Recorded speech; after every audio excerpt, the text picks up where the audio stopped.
नमस्कार, स्वागत है आप सभी का। आप देख रहे हैं आज का मुद्दा। आपके साथ मैं हूं पंकज रौतेला।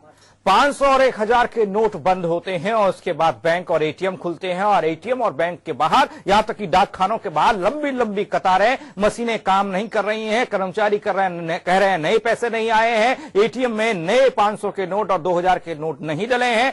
दिक्कत में लोग हैं और साथ ही साथ लोग पैसे जमा भी करा रहे हैं और जमा करा रहे हैं तो बैंकों में भरपूर बहार भी आई है। लेकिन सवाल है, मालियाओं की मौज पर कैसे लगेगी लगाम?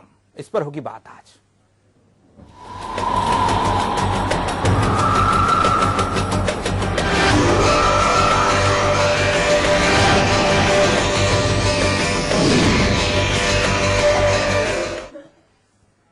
मालियाओं की मौज तो रोकिए सरकार, आम जन की मौज जो थी उस पर तो खलल डल ही गया है। दिक्कतें तो आम जन को हो ही रही हैं, चाहे लखनऊ की तस्वीर, कानपुर की तस्वीर, दिल्ली, देश की राजधानी की तस्वीर, तमाम जगहों पर बैंक के बाहर लंबी लंबी कतारें हैं। लोग दिक्कत महसूस कर रहे हैं क्योंकि लोगों को दिक्कतें इसलिए हो रही है, ना पैसा एक्सचेंज हो रहा है, ना पैसा उनको अंदर से मिल पा रहा है। लेकिन सवाल यह है कि इन दिक्कतों के बीच भी कुछ सहूलियत मिलेगी आम जन को आने वाले समय में। एक रिपोर्ट देखिए, उसी के बाद इसी पर होगी आज चर्चा। हमारे प्रधान संपादक अमिताभ अग्निहोत्री भी होंगे हमारे साथ।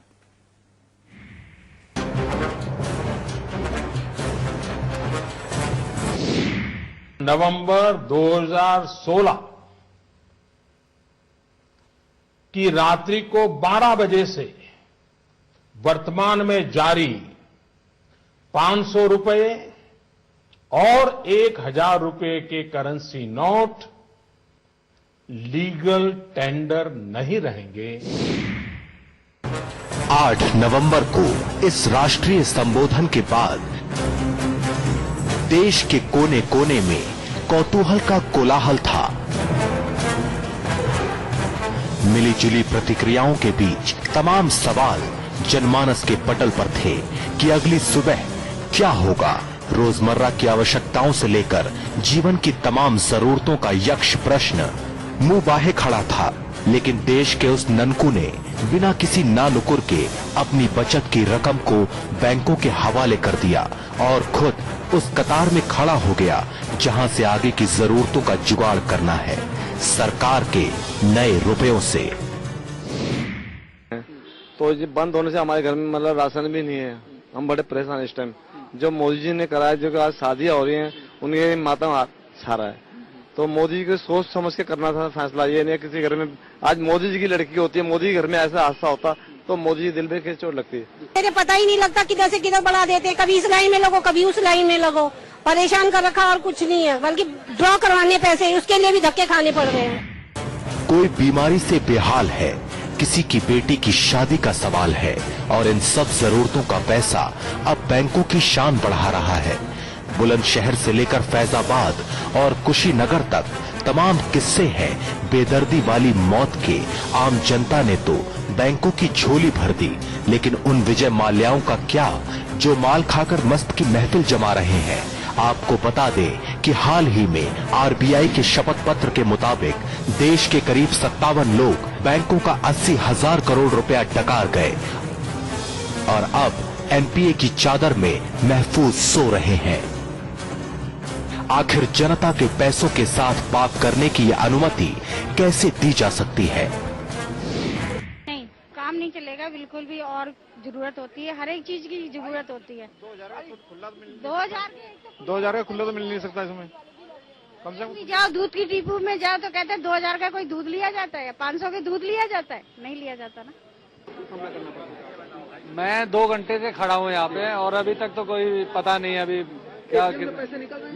नहीं निकल रहे बैंक से।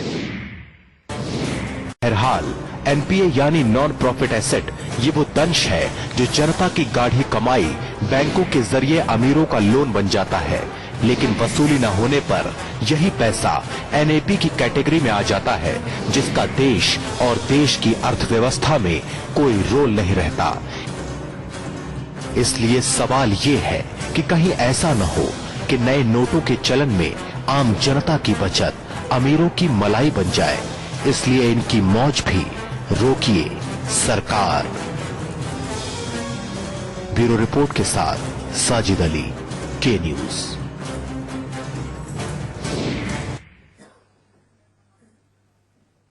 तो इसी मुद्दे को समझने की हम कोशिश करेंगे कि 500 और 1000 के नोट तो बंद कर दिए गए और आम जन परेशान है, सड़कों पर देख रहे हैं, बैंकों के बाहर, एटीएम के बाहर लंबी लंबी कतारें हैं। किसी को सांस की बीमारी है तो किसी के घर में शादी है, यहां तक कि मौत की खबरें भी आ चुकी हैं। लेकिन सवाल वही है, मालियाओं की मौज पर कैसे लगाम लगेगी? क्या सरकार रोक पाएगी इस तरीके से? हमारे प्रधान संपादक अमिताभ अग्निहोत्री जी हमारे साथ जुड़ रहे हैं, सीधे चल रहे हैं उनके पास। अमिताभ जी, सवाल भी है, देख ही रहे हैं और हम दिखा भी रहे हैं, बेहतर तरीके से दिखा रहे हैं। समस्याएं, दिक्कतें बहुत सारी हैं, क्या करें आप? देखिए, आज जो हमने बहस का मुद्दा लिया पंकज, वो मुद्दा थोड़ा टेक्निकल है, लेकिन व्यापक परिप्रेक्ष्य में जब हम देखेंगे तो वो मुद्दा देश की अर्थव्यवस्था और आम आदमी की जिंदगी से जुड़ा मुद्दा है। इसलिए मैं मुद्दा लेके आया। पहले ही मुद्दा समझना होगा, ये मुद्दा है क्या जी। पहले तो एक बात, आज हम अपने शो में सपा बसपा कांग्रेस भाजपा की आपसी तूतू मेमे की चर्चा नहीं करेंगे, वो दिन भर हमने दिखा दिया। वो तूतू मेमे आज बहस का विषय नहीं। आज बहस का विषय ये कि ये समझिए, बैंकों के पास अपनी कोई पूंजी नहीं होती। जो जनता पूंजी जमा करती है उसी पूंजी पर बैंक कारोबार करते हैं जी। यानी जनता के पैसे पर ही बैंक कारोबार करते हैं। अभी भारत के बैंकों के सामने नकदी की समस्या थी, बैंक कर्ज में डूब रहे थे, बैंक लड़खड़ा रहे थे।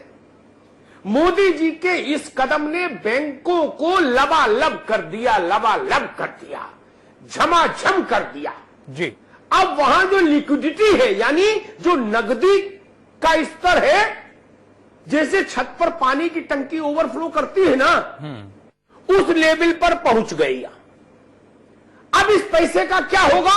ये पैसा है ननकू का, ये पैसा है रज्जाक का, इस पैसे में हिस्सेदारी है रामवती की, इस पैसे में हिस्सेदारी है कलावती की, जो उसने अपने घर में बचा के रखा था, आटे के कनस्तर में छुपा के, गेहूं के बोरे में दबा के निकाल के आपको दे दिया। अब ये पैसा बैंकों के पास आ गया। एक आंकड़ा मेरे पास आया, मैं उसकी प्रामाणिकता पर तो नहीं कह सकता, लेकिन 10 तारीख को सुबह 10 बजे से आज शाम 3 बजे तक स्टेट बैंक के पास देश भर में 50,000 करोड़ से ज्यादा नकद जमा हुआ। मोर देन 50,000 करोड़ जी, केवल 1.5 दिन में। अब ये जो पैसा है ये बांटा जाएगा लोन में, और लोन का रिकॉर्ड ये कि इस देश में 57 लोग 80,000 करोड़ रुपए बैंक का खा गए। बिल्कुल, वो पैसा बैंक का नहीं था, वो पैसा बेसिकली जनता का ही था। सार्वजनिक क्षेत्र के बैंक जब कंगाल होते हैं तो भी भारत की अर्थव्यवस्था प्रभावित होती है, यानी भारत प्रभावित होता है जी। मेरा प्रश्न सरकार से, मोदी जी से, ये गरीब का, आम आदमी का, असहाय का, मजदूर का, महिला का, पुरुष का, ये जो पैसा है बैंकों में गया, ये फिर माल्याओं के हाथ तो नहीं जाएगा, इसकी गारंटी दीजिए आज, अभी और इसी वक्त। जी, अहम सवाल है। और भी मेहमान हमारे साथ जुड़ रहे हैं और उनसे भी आपका परिचय करा लेते हैं। सुरेंद्र राजपूत जी कांग्रेस से हमारे साथ जुड़ रहे हैं, मुकेश बहादुर सिंह समाजवादी पार्टी से, गौरव उपाध्याय प्रदेश उपाध्यक्ष हैं शिवसेना के, हमारे साथ जुड़ रहे हैं। डॉक्टर चंद्रमोहन बीजेपी से हमारे साथ जुड़ रहे हैं। चर्चा की शुरुआत करना चाहेंगे चंद्रमोहन जी आपसे, क्योंकि सवाल वाजिब भी है। अमिताभ जी ने जो बोला वो आपने भी सुना होगा, दोहराने की जरूरत नहीं है। माल्याओं की मौज पर रोक तो लगनी चाहिए, क्या लगेगी, क्या गारंटी है इसकी?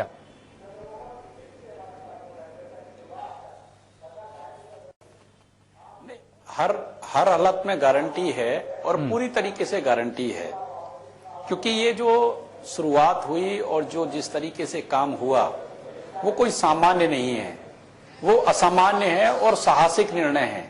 और पंकज जी, अमिताभ जी यहाँ पर हैं। देखिए, इस देश में कुछ भी अगर होता है तो विरोध के लिए विरोध भी होता है। ये इस देश में एक अवयव है, एक विशेषता है।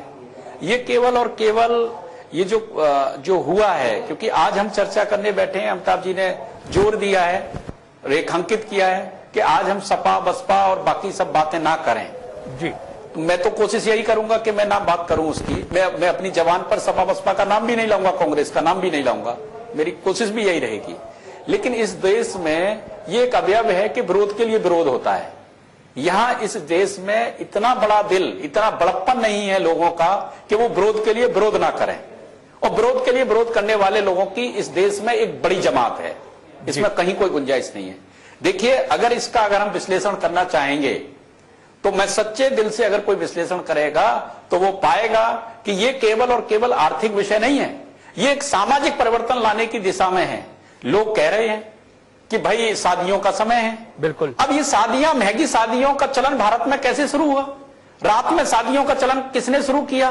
कब से रात में शादी होना शुरू हुई? रात में शादी, ये बातें अलग है, मेरा विषय आज का अलग था। चंद्रमोहन भाई, आज का विषय अलग है, आज का विषय अलग है। मित्र सुन लो, आज का विषय है बैंकों में जो पैसा आ गया वो फिर उन लोगों के पास तो नहीं जाएगा बड़े लोन की शक्ल में जो बाद में मालिया जैसा आचरण करे, इसकी गारंटी की बात थी। बाकी कोई बहस नहीं। आज बहस सिर्फ इतनी थी मित्र कि बैंक तो भर गए। अमिताभ जी, मैं इतना जोर दे के कहूंगा, भारतीय जनता पार्टी के प्रदेश प्रवक्ता के रूप में इतना जोर दे के कहूंगा कि हम माल्या एक दिन में पैदा नहीं होता है।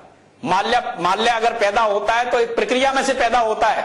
और इतना जरूर है, अभी संधि की है हमने, आप उस संधि को भी रेखांकित कीजिए। माल्याओं को लाने की आप देखो कि ये सर्जिकल होता है और इस सर्जिकल का इंपैक्ट देश की सीमाओं के बाहर पड़ता है। कौन नहीं जानता है कि जो आतंकी हैं, जो जाली करेंसी का काम करते हैं, आज बरेली में अगर आग लगती है, ठीक है, रुपए के ऐसा नहीं होगा, किसकी है? ठीक है, मिर्जापुर में जो मिर्जापुर में हमारे जो गंगा में पैसे पत्रकार संजय हैं। संजय शर्मा, हमारा सवाल आज का बहुत स्पेसिफिक, ये जनता का पैसा जो बैंकों की झोली में गया, ये फिर वैसा ही कहानी तो देश के साथ नहीं होगी कि 57 लोग 80,000 करोड़ खा गए। 57 लोग 80,000 करोड़ खा गए और कोई सरकार हिंदुस्तान की न पुरानी न नई, ये उनके नाम बताने को तैयार नहीं। न पुरानी बताने को तैयार थी नाम, न नई सरकार बताने को तैयार है कि वो 57 लोग कौन है जो 80,000 करोड़ खा गए आम आदमी का। संजय शर्मा,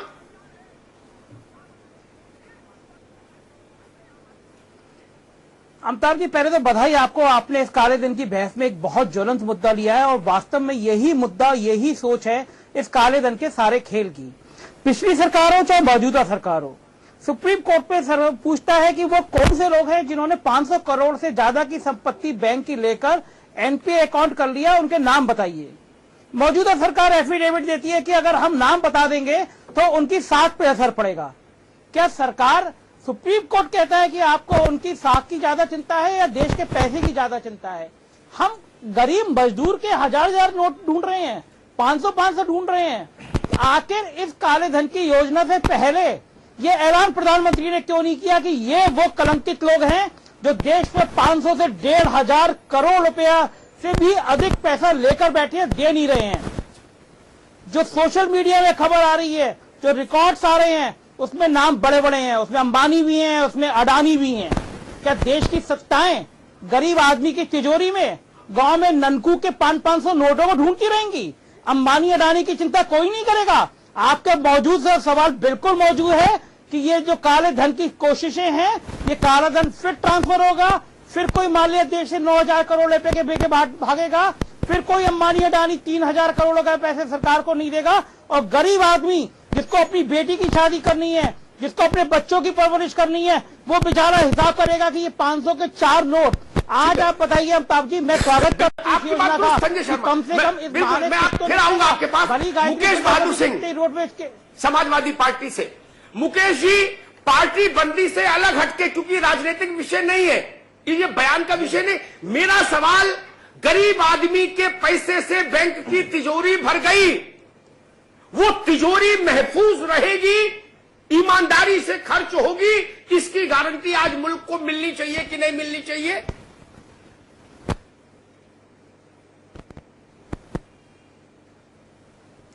देख अमिताभ भाई, मैं आपके ओपनिंग स्टेटमेंट को बड़े ध्यान से सुन रहा था जिसमें आपने बड़ी सारगर्भित बात कही कि बैंकिंग जो ये स्कीम लाई गई है, इसके पीछे की जो कहानी है वो जनता को नहीं समझ में आ रही है, न ही किसी को समझ में आ रही है।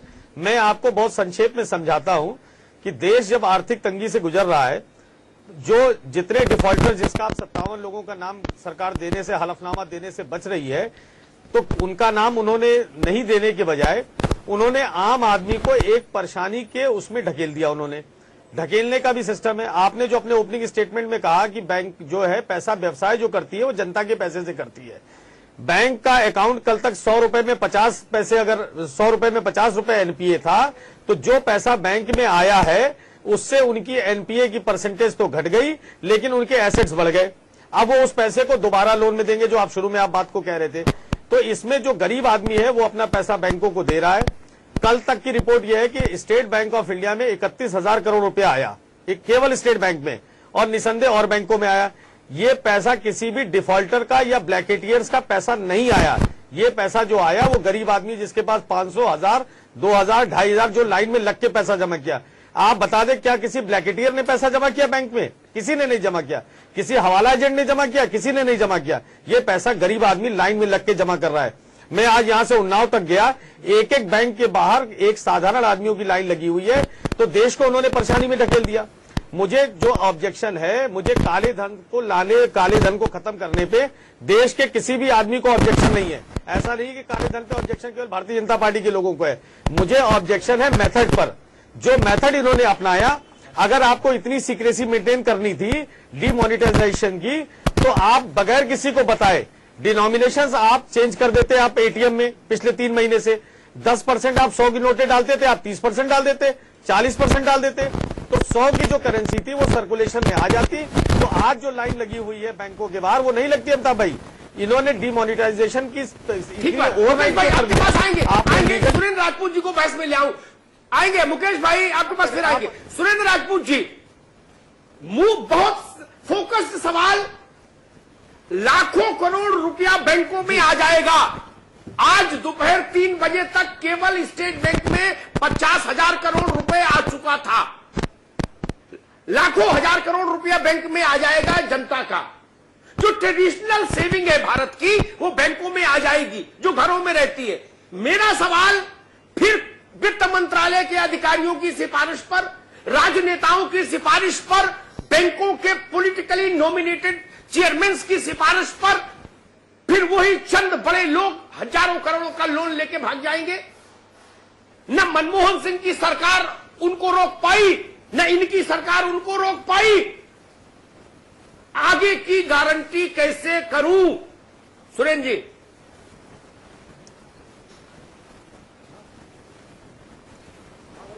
अमिताभ जी, आगे की गारंटी आप कैसे करेंगे? आप कैसे करेंगे या हम कैसे करेंगे? संजय जी कैसे करेंगे या मुकेश जी कैसे करेंगे?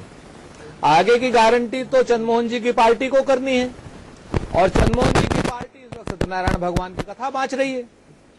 आज की डेट में चंद्रमोहन जी की पार्टी जो है कहीं न कहीं सत्यनारायण भगवान की कथा बांच रही है, और कथा ये कह रही है कि आज की डेट में जो हमारा समर्थन करेगा वो राष्ट्रभक्त है, और जो इसका विरोध करेगा, इसके पहलुओं का विरोध करेगा, वो देशद्रोही है।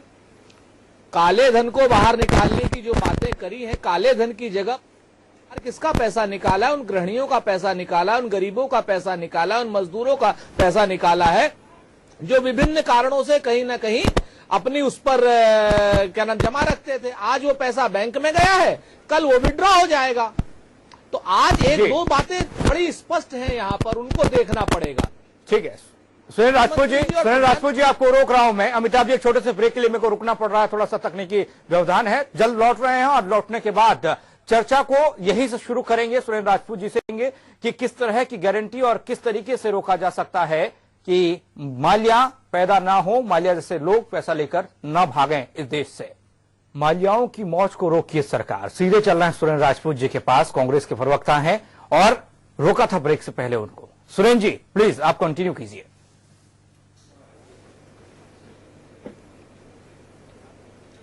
देखिए पंकज, मैं जो बात कहना चाह रहा था आपसे, मेरी बड़ी वो बात थी कि भाई अगर आपने कहा है कि इससे अर्थव्यवस्था को बहुत बड़ा फर्क पड़ेगा, तो मैं मान जाऊंगा अर्थव्यवस्था को फर्क पड़ेगा, लेकिन इंद्रिय ग्राह्य परिवर्तन दिखाई देना चाहिए। आज की डेट में किसी माल्या को आप पैसा न दें, इसकी गारंटी तो चंद्रमोहन जी की पार्टी दे पाएगी। लेकिन मैं इतना जरूर मानूंगा अमिताभ जी, अगर 31 दिसंबर के बाद डॉलर अगर 30 रुपए, 35 रुपए, 40 रुपए या 45 रुपए में आ जाएगा तो मैं निश्चित तौर पर मानूंगा कि एक काले धन पर प्रहार है। मैं निश्चित तौर पर मानूंगा प्रधानमंत्री जी की अर्थनीति ठीक और जा रही है। अगर वो डॉलर कहीं ना कहीं 65 रुपए से ऊपर ही रहता, 68-69 रुपए जैसा आज की डेट में है, तो निश्चित तौर पर यह माना जाएगा कि आपने ये जो प्रहार किया है ये काले धन के व्यापारियों पर नहीं, ये देश की गृहिणी पर प्रहार किया है। इस पर बहुत ध्यान दिया जाना चाहिए। अगर देश की इकोनॉमी मजबूत होगी तो माल्या जैसे लोग पनप नहीं पाएंगे। लेकिन ये अपने आप में तय है कि अगर देश की इकोनॉमी कमजोर होगी तो कई माल्या जो है इस समय सत्ताधारी दल के पास आस लगाए बैठे हैं, वो तमाम तरीके से यहां से लेकर ऑस्ट्रेलिया तक की खानों के लिए जो प्रतिभूति गारंटियां दे रहे हैं उनको कहीं ना कहीं लाभ मिलेगा। इस आम गृहिणियों के पैसे से अगर काले धन को कहीं आपको रोक लगानी है तो आज की डेट में रियल एस्टेट है, सोना है। आज की सुरेंद्र भाई बिल्कुल दुरुस्त बात है आपकी। मैं गौरव उपाध्याय को बहस में ले आऊं, बहुत देर से इंतजार कर रहे हैं। गौरव उपाध्याय, मेरा सवाल, आम आदमी का पैसा जो बैंकों के पास जमा गया के रूप में गया है या 2-4 दिन के भीतर जाएगा भारी मात्रा में, उस पैसे को चंद बड़े लोग लेके मौज मस्ती करने नहीं निकल जाएंगे, आइसलैंड नहीं खरीदेंगे, पानी के जहाज नहीं खरीद लेंगे, विदेशी बारबालाओं के साथ नृत्य नहीं करेंगे, इसकी गारंटी कौन देगा? बिल्कुल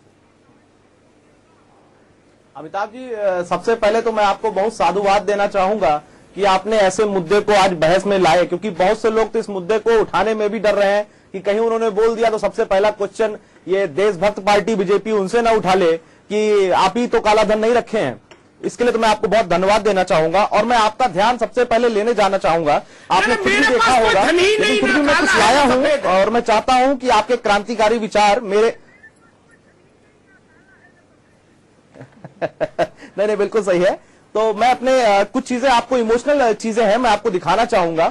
नोट बंद होने से घबराई 60 वर्षीय महिला की हृदय गति रुकने से मौत, पति के इलाज के लिए नहीं मिले रुपए, 100 के नोट की वजह से नहीं लगी 100 में आग, शहीद की अंतिम यात्रा में नहीं पहुंचा भाई, जमीन बेच के 50 लाख मिले, नोट बंद हुए तो दे दी जान, पैर टूटने के बाद भी नोट बदलने आया। जब इतने सारे हैं, बहुत सारे सबूत हैं, बहुत सारी चीजें हैं, लेकिन मैं फिर भी आपका ध्यान इस तरफ ले जाना चाह रहा था और आपके माध्यम से बात कहना चाह रहा था कि ये कदम बहुत सही है, लेकिन जल्दबाजी में लिया गया फैसला है और तरीका बिल्कुल गलत था। और कहीं ना कहीं कुछ मुद्दे थे जैसे भोपाल एनकाउंटर वगैरह या सर्जिकल स्ट्राइक वगैरह, उनसे भटकाना था और कुछ नहीं। और दूसरा, 5 राज्यों में चुनाव होने वाले हैं, बीजेपी इस बात को बहुत अच्छे से जानती है। उसने अपने ही पदाधिकारियों, अपने ही कार्यकर्ताओं को पहले से सूचित कर रखा था, भाई ऐसा है, अपना ब्लैक धन व्हाइट कर लो, हम जा रहे हैं इसको बैन करने, क्योंकि ये कह रहे हैं, इनका कहना है कि ये कॉन्फिडेंशियल न्यूज थी। तो मैं आपका ध्यान दिलाना चाहूंगा, उत्तर प्रदेश के जागरण में, दैनिक जागरण में 27 अक्टूबर 2016 को यह न्यूज छपी थी कि 2000 के नोट बैन होंगे, आएंगे और 500 और 1000 के नोट बैन होंगे। तो किस तरीके से कॉन्फिडेंशियल है, पहले तो ये मुझे समझ नहीं आता। जी। दूसरा, सिर्फ और सिर्फ ये उत्तर प्रदेश का चुनाव जब 1.5 महीना रह गया है, सिर्फ और सिर्फ इसको ध्यान में रखकर किया गया है कि इनके पार्टी के उम्मीदवार, तो देखिए चुनाव में 25 लाख की जो समय सीमा, तय सीमा है, इलेक्शन कमीशन ने रखी है, वो भी खर्च करना मुश्किल हो जाएगा। गौरव उपाध्याय, एक मिनट रुकिए, आ गई आपकी बात।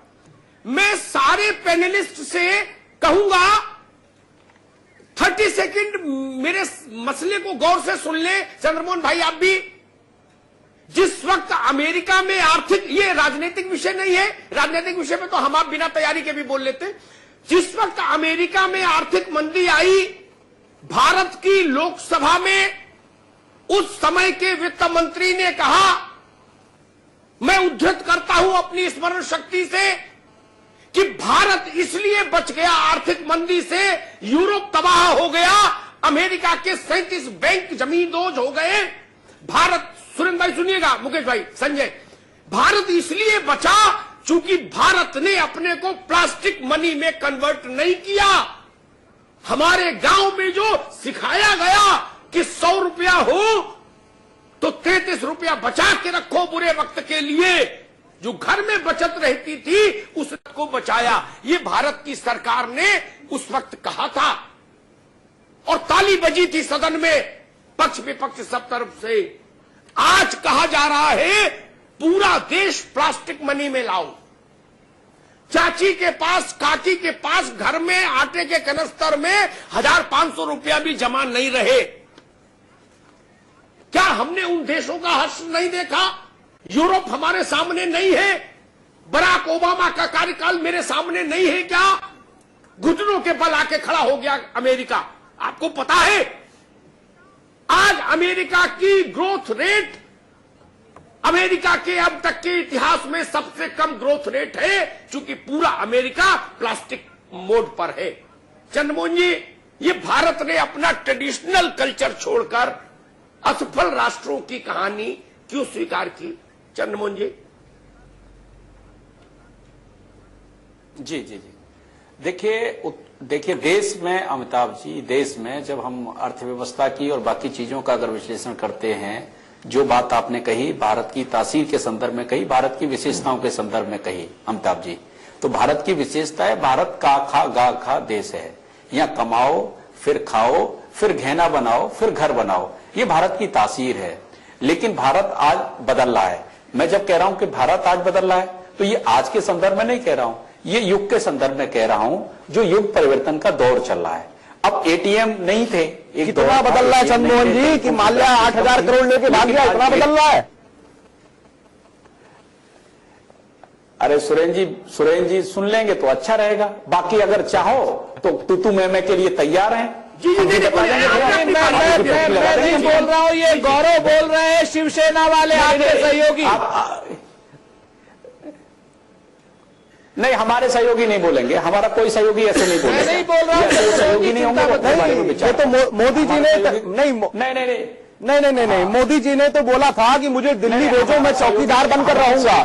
मोदी जी के शब्द थे ये। तो अब ये मुझे बताइए, ऐसे चौकीदार का क्या मतलब है? नहीं बताइए, मेरी बात क्लियर हो जाने दीजिए। ऐसे चौकीदार का क्या मतलब है जिसके सामने से 8,500 करोड़ रुपए लेकर भाग गया माल्या और उसका कुछ नहीं कर पा रहे? हम अपने देश में रखे हुए अपने ही गरीब लोगों का पैसा निकलवा रहे हैं और कह रहे हैं कि काला धन सामने आ रहा है। करने दीजिए गौरव उपाध्याय, अभी रुकिए जी। चंद्रमोहन जी आप कंप्लीट करिए। भारत, मैं आपको बता रहा था, भारत का खा गा का देश है अमिताभ जी, सब जानते हैं। भारत की अपनी तासीर है, भारत की अपनी विशेषता है। भारत गांव का देश है, लेकिन भारत बदल रहा है। जब मैंने कहता हूं तो भारत में आज गांव तक एटीएम पहुंचे हैं। जहां तक बैंक नहीं पहुंची थी वहां तक एटीएम पहुंच रहे हैं, लगातार पहुंच रहे हैं। मेरे गांव में भी एटीएम पहुंचा है, मैं देखता हूं मेरे गांव में एटीएम लगा हुआ है, तो एटीएम भी पहुंच रहे हैं। तो इसलिए अब जाते हैं, गांव का व्यक्ति भी एटीएम से पैसे निकाल के लाता है। भारत में आतंकी गतिविधियां, भारत में आपराधिक गतिविधियां, भारत में जो अराजकता की चीजें पैदा करने का, भारत में दहशत पैदा करने का जो काम भारत में, अमिताभ जी आप नोएडा में रहते हैं, नोएडा को जानते हो, 4 फॉर्च्यूनर के काफिले से मोटी चेन गले में डाल के जो उतर रहे थे महापुरुष, महान लोग, मोटी मोटी चेन लेके, और कोई भी ऑडी से लेके कोई भी बड़ी गाड़ी शोरूम में से उठा लाते थे, कैश जाके रख देते थे, लेके चले आते थे। मैं पूछता हूं, मेरे जानने वाले कई लोग ऑटोमोबाइल्स का काम करते हैं कि गाड़ियां कौन खरीद रहा है, तो कोई भी बता देता है कि गाड़ियां कौन खरीद रहा है। तो गाड़ियां खरीदने वाले लोग जिनकी मंथली सेल ली, मैं सवाल किसी पे नहीं उठा रहा हूं, लेकिन जी आप चैन और गाड़ियों की बात कर रहे हैं। आपको बता दूं, आरटीआई के जरिए न्यूज निकली है, पत्रिका.com में छपी थी, पीएम मोदी जी ने साल में कपड़े पे खर्च किए 70 करोड़ रुपए। ठीक, अरे भाई रुको मोदी जी। संजय शर्मा आप ये बताइए, पीएम मोदी जी ने 2 साल में अपने कपड़ों पे 70 करोड़ रुपए खर्च किए, क्रेडिट कार्ड, ये किसका पैसा था? अर्थव्यवस्था को टिकाए रखने वाले मुल्क यूरोप और अमेरिका की अर्थव्यवस्था तबाह हो गई। हम उसी रास्ते जाने को बेताब क्यों? संजय शर्मा।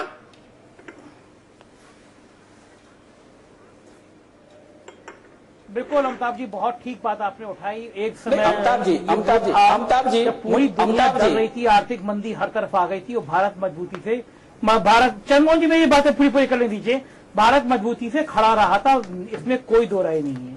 और बात उसकी सही है, हमारी जीवन शैली ग्रामीण में प्रवेश में जीवन शैली वही रही है। मटकी के अंदर, गमले के अंदर, कहीं पे 500 के 100 के 6 नोट चलते हैं, उसी से बच्चे का इलाज होता है, उसी से दवाइयां, उसी से घर पे खर्चा आता है, और जब परेशानी का दौर आता है तो वो रुपए काम आते हैं, इसमें कोई शक की बात नहीं है।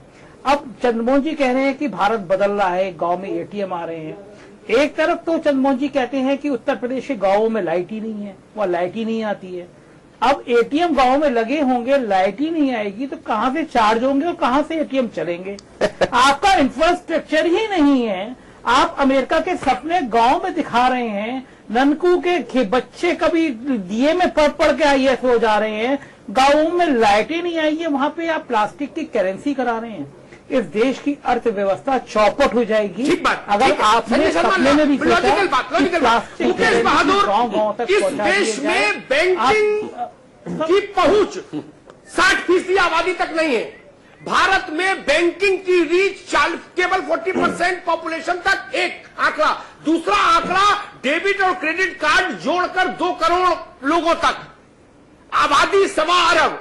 जो credit card, debit card 2 crore लोगों तक पहुंचा है, वो 1.25 अरब की आबादी को कैसे कैटर कर लेगा? मुकेश बहादुर,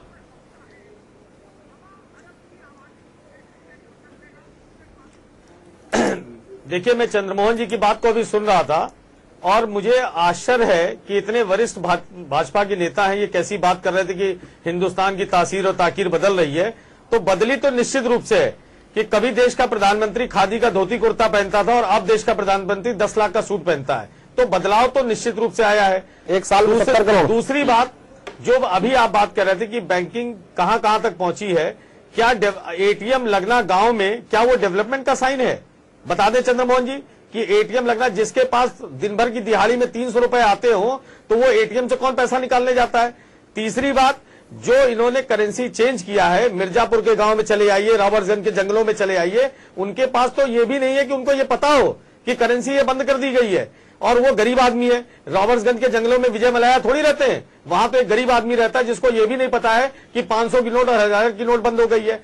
तो आपने एक सही मेथड को अपनाने की बजाय आपने कॉर्पोरेट स्ट्रेटजी बनाई, और ये कॉर्पोरेट्स को फायदा पहुंचाने का और बैंक को फायदा पहुंचाने की सोची समझी रणनीति है। जो बैंकिंग सिस्टम को समझता है वो ये जानता है कि 100 रुपए बैंक के पास थे, 50 रुपए पहले से विजय मल्ल्या जैसे लोगों ने डुबो रखे हैं, 100 रुपए और जमा करा दिए, तो बैंकिंग कोई अपने पास थोड़ी रखता है, वो भी लोन देगा, दोबारा से वो पैसे डूबेंगे। 57 आदमी, अगर आपको ये सिस्टम को ठीक करना था तो पहले 57 आदमी के गले को पकड़ के उन्हें जेल भेज दे आप। वो क्यों नहीं कर दे रहे? उसमें आपको किसने रोका है? ना आपने कोई रेट डलाई। कौन नहीं जानता है कि किस शहर में हवाला का पैसा किन इलाकों में होता है? कौन नहीं जानता है कि कल बहुजन समाज पार्टी के दफ्तर में करोड़ों रुपए गाड़ियों में भर के जा रहे थे? क्या प्रधानमंत्री जी को वो नहीं दिख रहे थे या वित्त मंत्री को नहीं दिख रहे थे? तो पहले आपने उनको क्यों नहीं रोक दिया? पहले आपने गरीब जनता को लाइन लगवा दी।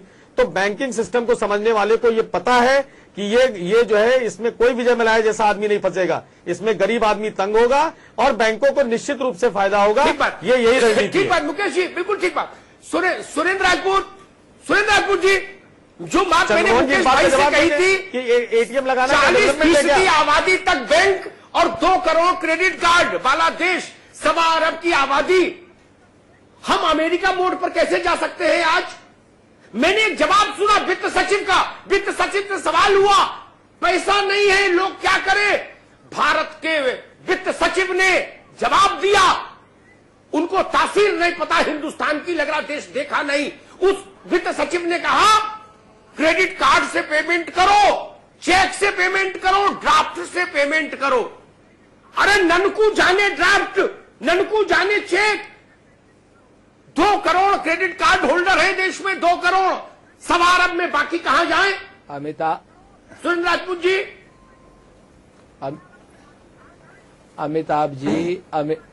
अमिताभ जी, आपने जो गांव घर की बात की है वो डॉक्टर चंद्रमोहन भी जानते हैं, भारतीय जनता पार्टी का एक एक नेता जानता है।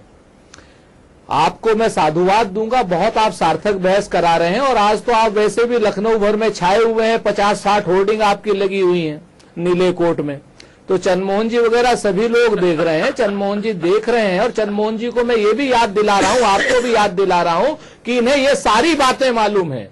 ये सारी बातें मालूम भी इसलिए हैं अमिताभ जी, चूंकि इन्होंने ही 2005 में जब ये नोट बंद करने की बात आई थी, अरुण जेटली ने एक प्रेस कॉन्फ्रेंस करी थी। अगर चंद्रमोहन जी के पास वो प्रेस कॉन्फ्रेंस ना हो तो ये मेरी न्यूज नहीं है, जी न्यूज है जो आपका अपना चैनल है, उसकी न्यूज को मैं आपको भेज देता हूं, बाकायदा जेटली की प्रेस कॉन्फ्रेंस को भेज देता हूं। जितनी आपने बातें कही हैं, जितनी कांग्रेस बात कह रही है, वो सारी की सारी एक एक बात गांव से लेकर घर तक की और अमेरिका से लेकर के हिंदुस्तान की सारी बातें अरुण जेटली ने उस प्रेस कॉन्फ्रेंस में हमारे मुखालिफ कही थी। तो आज ये परिस्थितियां कैसे बदल गई, हम लोग को याद है। मैं आपको बताऊं, अगर आप चाहिए, आपको चाहिए तो मेरे व्हाट्सएप पर है, मैं मतलब मेरे फेसबुक पर है, उस फेसबुक पर देख लीजिए, और जिस मित्र को चाहिएगी मैं भेज भी दूंगा। आज मैं ये जानना चाह रहा हूं कि भारतीय जनता पार्टी के वो मित्र जो 2014 में ये बातें कर रहे थे, जो 2013 में ये बातें कर रहे थे, गांव की बातें कर रहे थे, गरीब की बातें कर रहे थे, ननकऊ की बातें कर रहे थे, और देश के सिस्टम की बात कर रहे थे, ग्रामीण अर्थव्यवस्था की बात कर रहे थे, रुपए की बात कर रहे थे, वो आखिर चला कहां गया? वो तेरे वादे क्या हुए? आज की डेट में आप बात कर रहे हैं, अरुण जेटली जी बेशरम होकर के कह रहे हैं, निर्लज्ज होकर के कह रहे हैं कि आप लोगों को गांव में जो है शगुन चेक से देना पड़ेगा और क्रेडिट कार्ड से देना पड़ेगा। आज की डेट में जेटली जी ये बोल रहे हैं कि आपको, अगर आपको बैंकों की तरफ आप नहीं जा रहे, प्लास्टिक मनी की तरफ नहीं जा रहे हैं, तो आपको परेशान होने के लिए तैयार रहना पड़ेगा, क्योंकि मेरा देश बदल रहा है। देश बपौती है आपकी, हिटलर का देश है क्या? काले धन को बाहर निकालने का आप पूरा स्वागत करते हैं। काले धन को बाहर निकालिए, रियल सेक्टर में है, काले धन को बाहर निकालिए। नहीं अमिताभ जी, एक मिनट लीजिए, काले धन को आप निकालिए। भारत को चलाने काले धन को हीरे में है, काला धन रियल एस्टेट में है, काला धन है जहां जाए वहां आप लीजिए। पंडित जी को आप घर की गृहिणी पर कैसे कर सकते हो? क्या यह मुमकिन है? गौरव उपाध्याय, आज देश चलाने वाले लोग कह रहे हैं बिटिया के ब्याह में, लड़का के तिलक में, परीक्षा में, गौने में, रौने में पंडित जी को दक्षिणा क्रेडिट कार्ड से दो, पेटीएम से दो। एटा में, इटावा में, मैनपुरी में, झांसी में, गरौठा में, मोठ में, गाजीपुर में, मऊ में, बनारस में, बताओ कौन ऐसा पंडित है जो पेटीएम से दक्षिणा लेगा? ये किस देश के पास नहीं है लोग? गौरव उपाध्याय, नहीं अमिताभ जी, ये तो जी अमिताभ जी, मैं कह रहा हूं, अमिताभ जी ये जुमले वाली पार्टी है, ये तो सारा देश जानता है, आप भी इस बात को अच्छे से जानते हैं। तो एक नया सिफूगा है इनका, नया एक जुमला है कि क्रेडिट कार्ड से पैसा और डेबिट कार्ड से दो। जैसा कि अभी आपने बताया कि 2 करोड़ लोग क्रेडिट कार्ड यूज करते हैं, वो कैसे पंडित जी को पैसा डेबिट कार्ड और क्रेडिट कार्ड से देंगे? पंडित जी भी साथ में स्वैपिंग मशीन लेके चलेंगे, भाई 101 रुपए चढ़ाइए तो उसको पेटीएम करिए या उसको क्रेडिट कार्ड करिए, ये तो संभव नहीं है, ये तो फालतू की बातें हैं। और हमारे अभी देश आप जानते हैं कितनी अशिक्षा है। और रही बात एटीएम की, जो इन्होंने बताया कि एटीएम जगह जगह लग गए हैं, तो जब लाइट ही नहीं है गांवों में, इन्होंने खुद कहा है, और ये सच्ची बात है, 12 घंटे लाइट आती है, तो कैसे पैसा निकलेगा, कैसे पंडित जी को दिया जाएगा? और क्रेडिट कार्ड तो है ही नहीं, ये तो मतलब फालतू की बातें हैं। इनका एक नया सिफूगा है, जैसा इन्होंने कहा था कि आप हमें पूर्ण बहुमत दो, हम राम मंदिर बना देंगे। राम मंदिर छोड़िए, 2.5 साल बाद राम जय श्री राम का नारा इनको याद आता है। इन्होंने कहा था 15 लाख रुपए आ जाएंगे। अरे 5 रुपया नहीं आए, बल्कि जो हम 500 रुपया के नोट छुपा के रखे थे ननकऊ, वो भी लेके चले गए और कहे आप उसको जमा नहीं करोगे तो रद्दी हो जाएगा। अभी आपने बरेली में जी अभी बरेली में आपने सुना हजारों करोड़ों रुपए जला दिए गए। ये कहीं ना कहीं अर्थव्यवस्था का ही नुकसान है। नई नोट छापने में, अब आप बताइए 2000 रुपए में अगर मुझे 1 किलो चीनी लेनी है तो मैं कैसे लूंगा 2000 रुपए में 1 किलो चीनी? बताइए। ये आम जनता को परेशान करने के अलावा कुछ नहीं है। ये कहते हैं गरीब लोगों के पास बैंक अकाउंट है, जनधन योजना है। आप बताइए कितने गरीब, क्या रिक्शा चलाने वाले के पास होगा बैंक अकाउंट? वो 1000 रुपए से सिर्फ हवा खा सकता है, खाना नहीं खा सकता, क्योंकि जिस भी परचून दुकान पे जाएगा वो उसकी 1000 और 500 लेने मना कर देगा। लेकिन चंद्रमोहन जी या मोदी जी या अमित शाह जी या उनके पदाधिकारियों को यह बात नहीं समझ में आएगी। वो तो गए जापान घूमने। ठीक है, आपकी बात आ गई। चंद्रमोहन भाई, पंडित जी पूजा में 70 जगह पैसा चढ़वाते हैं और जब तक नगद पांव छू के नहीं दे और पंडित जी सिर पे चावल डाल के आशीर्वाद नहीं दे, मेरा मन नहीं भरता। अब बताओ, वित्त सचिव की मानू, गौरी गणेश को पेटीएम करूं, नवग्रह को पेटीएम करूं, सत्यनारायण भगवान को पेटीएम करूं, पेटीएम से पैसा चढ़ाऊं, क्या करूं? और ये पेटीएम तो यही का शगुफा है भैया। गरौठा में कौन जाने पेटीएम, मोहम्मदाबाद में कौन जाने। आप तो पुराने आदमी हो चंद्रमोहन जी। जी जी जी अमिताभ जी, मैं शुरू करता हूं। 2-3 बातें हैं, बहुत महत्वपूर्ण बातें हैं। आप गंगा के किनारे के हो, मैं भी गंगा के किनारे का हूं, और मेरा जन्म मथुरा में हुआ है। इनकी मजबूरी है अमिताभ जी। ये दान की परंपरा को, इमली को आम बोल दिया मोदी जी ने, तो इनको भी बोलना है। बहुत अच्छे से जानता हूं। नहीं, अब बीच में ना बोले तो अच्छा रहेगा अमिताभ जी, अननेसेसरी ना बोले। हाँ, नहीं, बीच में चेहरे बेनकाब हो गए, चेहरों से नकाब उतर रहे हैं, इसलिए बौखलाइए मत, बौखलाइए मत। आप अननेसेसरी काम कर सकते हैं, और हम अननेसेसरी सही चीज बोल नहीं सकते हैं। अरे भाई, बौखलाहट तो आपको जनता बताएगी 2017 में चंद्रमोहन जी। बोलते रहे, क्यों परेशान हैं? अरे आप चंद्रमोहन चंद्रमोहन जी उनका जी। अरे भाई, आप अमिताभ जी किस किस को बुला लेते हो आप? चंद्रमोहन जी गौरव उपाध्याय, एक बात होने दीजिए, नहीं गलत बात है। अरे भाई, इनकी अमिताभ जी, घटिया घाट देखा हुआ है, घटिया घाट पे गया हुआ हूं मैं। आप भी जानते हैं कि मैंने घटिया घाट देखा है, मैंने सुना नहीं है, घटिया घाट देखा है। मैंने कचौरा घाट भी देखा है, और मैंने रामघाट भी देखा है, राजघाट भी देखा है, नरौरा भी देखा है, हरिद्वार भी देखा है। मुझसे कुछ छुपा नहीं। मैं कुरावली भी गया हूं, भोगांव, कुरावली में बचपन बीता है, भोगांव भी देखा है मैंने, गिरोर भी देखा है, मलियाबाद भी देखा है, और पासू से भी मेरा संबंध है, सैपऊ से भी मेरा संबंध है जी। और आज यहाँ लखनऊ में बैठा हूं, आप जानते हैं सारी बातें। देखिए, आज अगर शादियों पर इसी बहाने से कितना बड़ा देखो चेंज होती है कुछ। अरे भाई, अब ये अमिताभ जी क्या बदतमीजी है, फिजूल की बात है। चंद्रमोहन जी, अरे भाई रुक जाइए, आज ये कई बार इंटरनेशनल चैनल पे बैठे हैं, जरा अमर्यादित शब्दों का प्रयोग ना करें।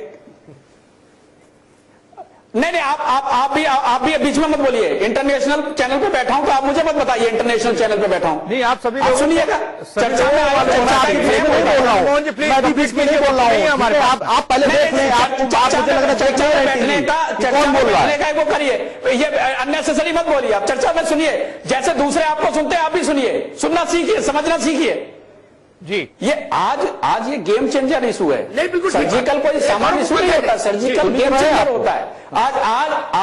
आज देखिए अमिताभ जी मेरी बहन है, मेरी भतीजियां हैं, उनकी शादियां हुई हैं।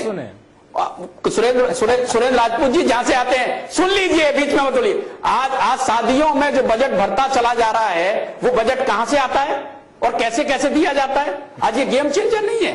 कह रहे हैं हमारे पास नहीं है पैसे। अब ये शादियों का समय है, अब शादियों के समय पर अगर ये सर्जिकल होता है, आर्थिक सर्जिकल होता है, तो ये गेम चेंजर का काम करता है। आज आप देखो कि गेम चेंजर क्यों हम बढ़ रहे हैं। आज आप देखो, हमारे साथी मुकेश बहादुर सिंह जी ने कहा है कि बसपा कार्यालय में गाड़ियां गई और लौट के आई, और यहाँ संजय जी बैठे हुए हैं, बहुत खोजी पत्रकार हैं, इन्होंने एक भी बार नहीं कहा कि बसपा कार्यालय से समाजवादी पार्टी आपके बात कर रहे हैं कि गणेश लक्ष्मी पर 1 रुपया कैसे चढ़ाया जाए, ये बात को कहां ले जा रहे हैं? आपके कंट्रोल में, ईडी इनको पता ही नहीं जवाब क्या देना है। समाजवादी पार्टी ने एक भी बसपा गाड़ी डलवा दिया, आपको भी गिरफ्तार नहीं किया। आपने गलत प्रवक्ता बैठ गए हैं बीजेपी के। आज आपने सीबीआई की रेड बसपा के कार्यालय में क्यों नहीं डलवा दिया? क्यों नहीं किया? नहीं, आप बताओ लोकल इंटेलिजेंस का में जा रहा था। ये समाजवादी कालाधन आपका अंबानी के पास भी है। यूपीए आज पूरा यूपीए एकजुट है। नहीं, पूरा यूपीए आपने जांच करा ली है, सीबीआई आपकी है, रॉ आपकी है, आपने जांच करा ली। मुलायम सिंह जी कह रहे हैं, मुलायम सिंह जी का जवाब सुनो। अमिताभ जी कह रहे हैं